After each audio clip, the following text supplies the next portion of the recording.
ठाण्यात सकाळपासूनच पडणाऱ्या मुसळधार पावसामुळे सकल भागात पाणी साचले आहे। तसेच ठाण्यातील वंदना बस डेपो परिसरामध्ये मोठ्या प्रमाणात पाणी साचले आहे।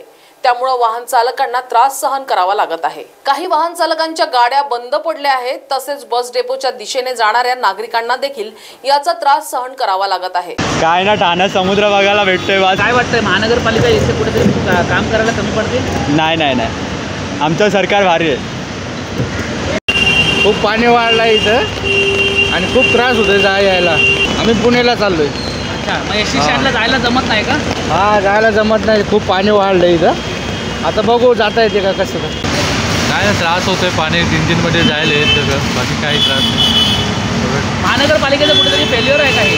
नाही ठीक आहे, ते होत राहतं पावसाचं। जास्त पाणी साठले लोकांनी आता काय गाड्या सगळ्या बंद पडत आहेत, काय करणार आता? पाणी तर साठणारच, पावसाळा आहे आता सध्या तरी, आणि पावसाळा असल्यामुळे पाणी खूप प्रमाणात साठलं। आता जरी कमी झालं आहे, पहिले तर खूप पाणी साठलेलं इथं। माझी गाडी अक्षरशः बंद पडली तिकडं।